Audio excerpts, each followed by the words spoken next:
यहाँ पर उपस्थित सभी मान्यवर, इसके पहले के जो दो स्पीकर्स थे उन्होंने इतनी अच्छी तरह से साइंटिफिक इंफॉर्मेशन हमें दी है और आने वाले दो स्पीकर भी और भी अच्छी इंफॉर्मेशन देंगे, तो मुझे ऐसा लगा कि मैं क्या बोलूँगा। एक्चुअली शेड्यूल में मेरा लेक्चर सबसे आखिरी था, लेकिन डॉक्टर सुनील बिहारी ने जान लिया कि मुझे ओपीडी जाना है और मेरा स्ट्रेस बढ़ रहा है और उसकी वजह से शुगर भी बढ़ रही है, तो उन्होंने मुझे पहले ले लिया। I am thankful to him. सबसे पहले मैं ये स्पष्ट कर दूं आपको कि मैं यहाँ डॉक्टर की हैसियत से नहीं, लेकिन एक पेशेंट की हैसियत से खड़ा हूँ। हमारे मित्र जो है डॉक्टर अनूप कोठारी, उनकी एक विशेषता है कि वो जो भी आइडिया परस्यू करते हैं उसको इम्प्लीमेंट कैसा करना वो अच्छी तरह से जानते हैं, और ना तो सिर्फ इम्प्लीमेंट करते हैं लेकिन उसको सोसाइटी के लिए कैसा बेनिफिट मिलेगा वो भी ये देखते हैं। और आज का ये जो प्रोग्राम बन रहा है वो उसी संकल्पना पे आधारित है। इतना ही नहीं, लेकिन वो ये भी देखते हैं कि प्रोग्राम परफेक्ट कैसा हो। और आज आपने देखा होगा कि आपका ब्रेकफास्ट, आपको मिलने वाला लंच, ये एकदम मॉडल लंच है, मॉडल ब्रेकफास्ट है, और मुझे जो खड़ा किया यहाँ पर एज ए मॉडल पेशेंट,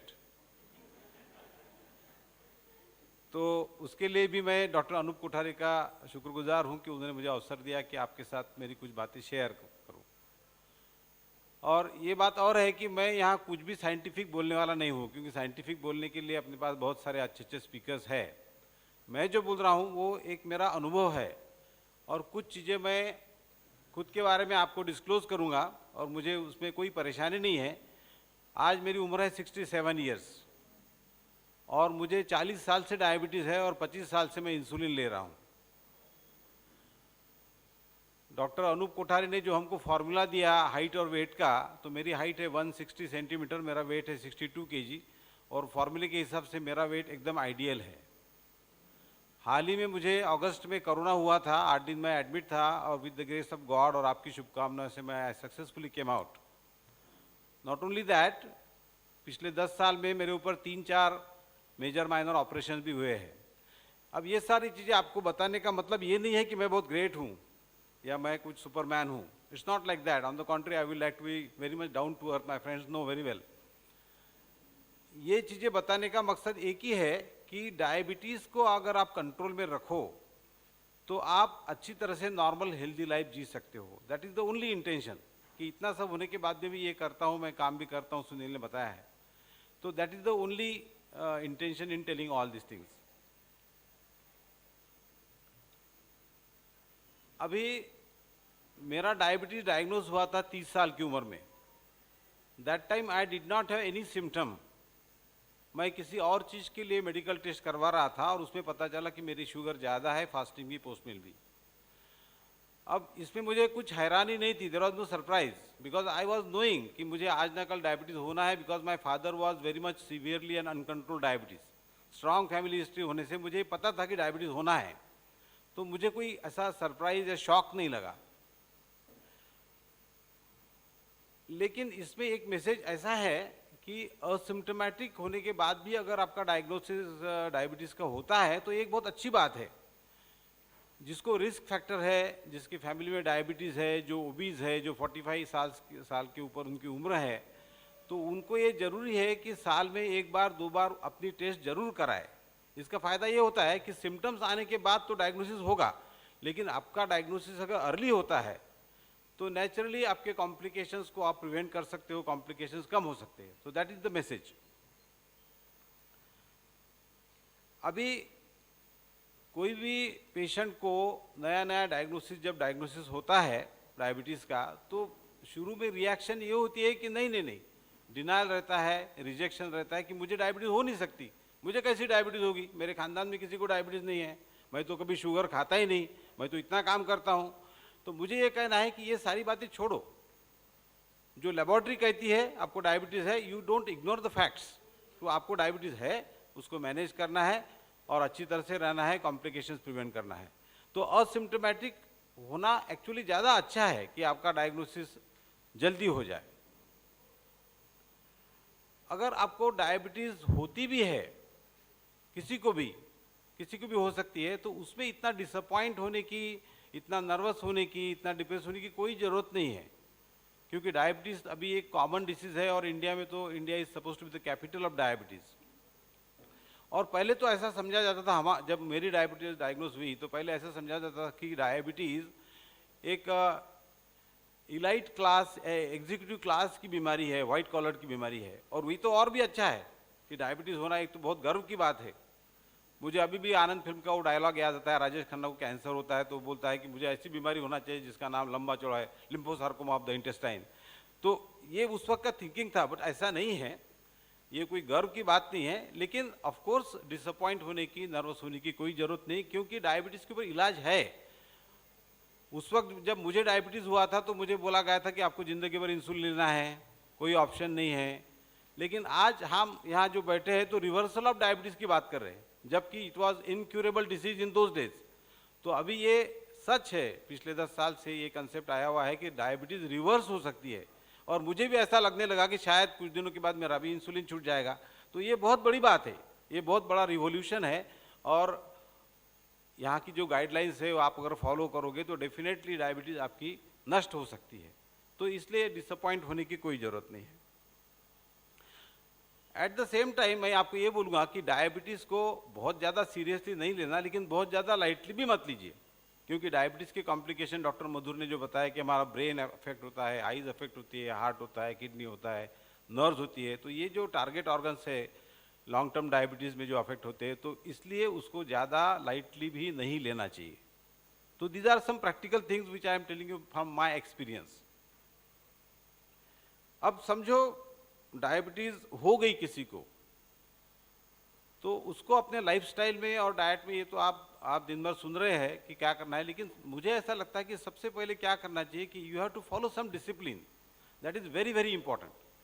और डिसिप्लिन क्या फॉलो करना है? डिसिप्लिन अपने को अपने वेट के बारे में फॉलो करना है, डिसिप्लिन अपने को अपने डाइट के बारे में फॉलो करना है। आपका डाइट का टाइमिंग, मैडम ने बताया कि आपका डाइट का टाइमिंग क्या होना चाहिए, फिक्स रहना चाहिए, ज़्यादा उसमें चेंज नहीं होना चाहिए। और आप अगर 2000 कैलोरीज, मुझे जो तरीका अच्छा लगता है कि आप क्वांटिटी कितना लेते हो, आपको अगर 2000 कैलोरी लेना है और आप अगर उसको 2 में डिवाइड करो, लंच और डिनर 1000 कैलोरीज, तो दैट इज़ बैड। क्योंकि उससे क्या होता है कि आपकी शुगर एकदम से पीक बढ़ जाता है और सस्टेन रहती है। तो ये हमको अवॉइड करना है। इसलिए बेस्ट ऑप्शन ये है कि आपका जो 24 आवर्स का डाइट प्लान है उसको कम से कम 6 हिस्सों में डिवाइड करो। उसे हम कहते हैं फ्रीक्वेंट एंड स्मॉल मील्स, जो कि मैं फॉलो करता हूँ। तो उसके लिए ब्रेकफास्ट है, लंच है, डिनर है, और 2 लंच डिनर के बीच में स्नैक्स है या फ्रूट है। तो इससे क्या हो जाता है कि आपकी शुगर एकदम से नहीं बढ़ेगी और काफ़ी हद तक के एक विशिष्ट लेवल पे आपकी शुगर मेंटेन रहेगी। तो that is very very important. Normally क्या होता है कि डिसिप्लिन, हम लोगों को डिसिप्लिन पसंद नहीं है। अगर घर में माँ बाप डिसिप्लिन है तो बच्चे नाराज होते हैं, अगर टीचर डिसिप्लिन है तो स्टूडेंट नाराज होता है, अगर बीवी डिसिप्लिन होती है तो पति नाराज होता है।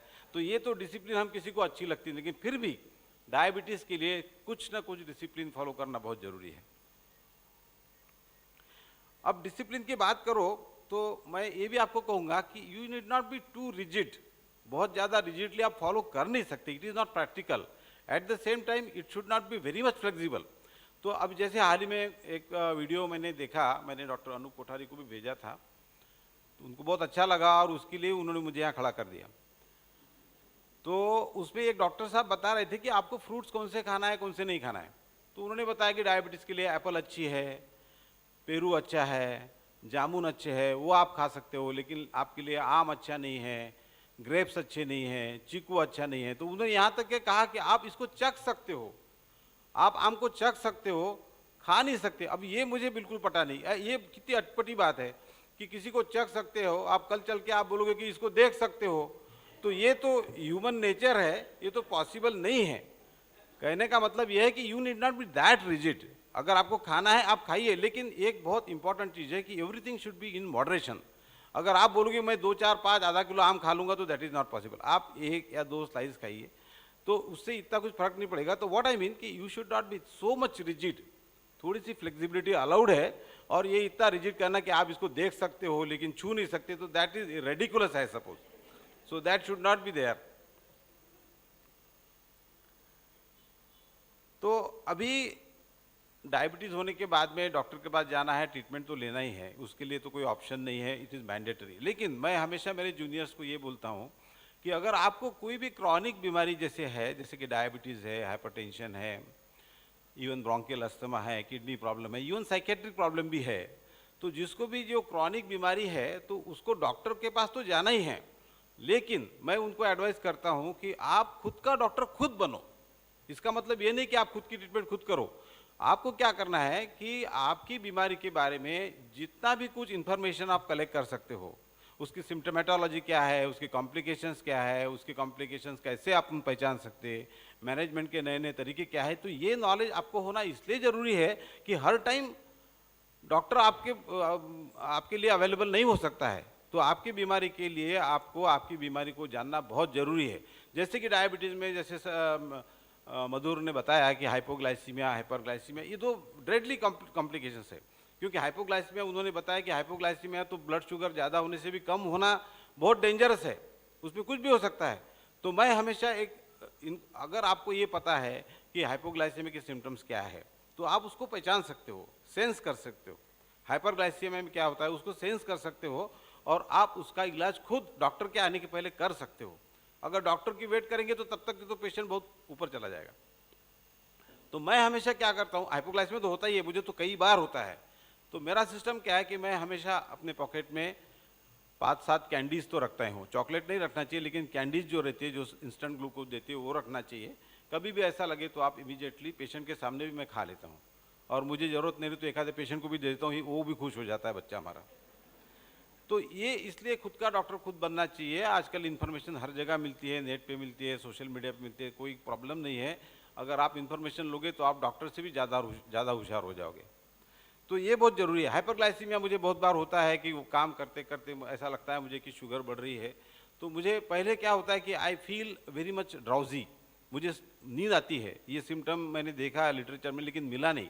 हाइपरग्लाइसीमिया में लोग बोलते हैं कि पॉलीडिप्सिया होता है, पॉलीयूरिया होता है, जो होता है, लेकिन नींद आना ये एक इंपॉर्टेंट लक्षण है ब्लड शुगर बढ़ने का। तो मैं क्या करता हूँ ऐसे वक्त, अब वहाँ क्या करेंगे, इंसुलिन कहाँ से लेंगे, तो what I do, I drink plenty of water. और बहुत सारा पानी पीने से आपकी शुगर टेम्पररीली डाइल्यूट हो जाती है, कम हो जाती है। ये मेरा ऑब्जर्वेशन है। मैं दिन में 3 लीटर पानी पीता हूँ वर्किंग आवर्स में, डिनर और लंच छोड़ के। और पानी अदरवाइज भी आपकी हेल्थ के लिए बहुत अच्छा है, बहुत सारी बीमारियों के लिए अच्छा है। लेकिन मैंने जैसे पहले बताया कि everything should be in moderation. ऐसा नहीं कि आम आधा किलो खा लिए या पानी 10 लीटर पी लिए। वाटर भी एक टॉक्सिक है, वाटर इंटॉक्सिकेशन करके एक बीमारी है। तो ऐसा भी नहीं होना चाहिए कि बहुत ज़्यादा पानी पी रहे, तो 3 लीटर तक के अलाउड है। अभी इसके अलावा जो सबसे इम्पॉर्टेंट चीज़ है, इसके बारे में अभी वीडियो प्रेजेंटेशन होने वाला है, वो है स्ट्रेस। स्ट्रेस या तनाव का अपने जीवन में, अपने सेहत के ऊपर बहुत बहुत एडवर्स इफेक्ट होता है, हर बीमारी पर, और डायबिटीज़ के ऊपर तो खास करके होता है। क्योंकि डायबिटीज़ में अगर स्ट्रेस, तो आज कैसा है कि आप अपनी लाइफस्टाइल ऐसी है कि स्ट्रेस तो आना ही है। प्रोफेशन है, बिजनेस है, फैमिली का स्ट्रेस है। अगर कोई ये बोलता है कि मुझे स्ट्रेस आता नहीं और मैं स्ट्रेस लेता नहीं, तो वो, मैं बोलता हूँ कि वो झूठ बोल रहा है। ऐसा कोई आदमी नहीं जिसको स्ट्रेस नहीं आता। स्ट्रेस तो आएगा ही, लेकिन अपने को क्या करना है कि स्ट्रेस को कोप कैसे करना है, मैनेज कैसे करना है, और स्ट्रेस को मिनिमाइज कैसे करना है। अब स्ट्रेस मैनेजमेंट के तो बहुत सारे वर्कशॉप होते हैं, आर्ट ऑफ लिविंग है, योगा है, मेडिटेशन है, there are so many number of ways. और हमारे तो प्रैक्टिस में, मेडिकल प्रैक्टिस में तो स्ट्रेस के लिए बहुत जगह है। At every step there is stress and stress. तो आपको झूठ लगेगा, लेकिन मैं सच बोल रहा हूँ कि मैं क्या करता हूँ स्ट्रेस कम करने के लिए। मैं जब भी सुबह घर से निकलता हूँ, 7 साढ़े 7 बजे मैं निकलता हूँ, तो 1 मिनट भगवान के सामने खड़ा रह के 2 चीज़ें की प्रार्थना करता हूँ। नंबर 1 कि भगवान आज मेरे हाथ से कोई पेशेंट का नुकसान ना हो, नंबर 1। क्योंकि अगर मेरे हाथ से कोई पेशेंट का नुकसान होता है तो उसका स्ट्रेस मुझे महीनों तक चलता है। और दूसरी बात, मैं ये प्रे करता हूँ कि भगवान मुझे इतनी शक्ति दो कि आज मैं किसी के ऊपर गुस्सा ना हूँ, आज किसी से मैं उलझ ना जाऊँ, आज किसी के ऊपर चिड़चिड़ ना करूँ। अब ये आपको थोड़ा सा मतलब ठीक नहीं लगेगा कि सही में ऐसा करते, बट दैट हेल्प्स यू। अगर आप मॉर्निंग में ये डिसाइड करो और क्लिनिक में जाने के बाद में सिचुएशन ऐसी क्रिएट हो जाती है, तो आपको याद आता है कि नहीं, आज मुझे गुस्सा नहीं करना है। क्योंकि क्या है, आप जब किसी के ऊपर गुस्सा होते हो, उलझ जाते हो, चिड़चिड़ होती है, तो इंटरनल इतने चेंजेस होते हैं कि अपने शरीर में एड्रेनालिन, कॉर्टिसोल, ग्लूकागॉन ऐसे हार्मोन्स तैयार होते हैं जो कि अपना शुगर इमीडिएटली बढ़ाते हैं। और वो शुगर बढ़ती है, आपको महसूस होता है कि आपको प्यास लगती है, गला सूखता है। अपन एग्जामिनेशन में अगर एग्जामिनर को फेस करें तो अपना गला सूखता है, वो अपने को पानी का ग्लास देता है। अभी भी मैं बात कर रहा हूँ, मुझे स्ट्रेस है तो मुझे ऐसा लगता है कि प्यास लगी है। तो अगर आपको प्यास लगती है इसका मतलब आपको स्ट्रेस हो रहा है, आपकी शुगर बढ़ रही है।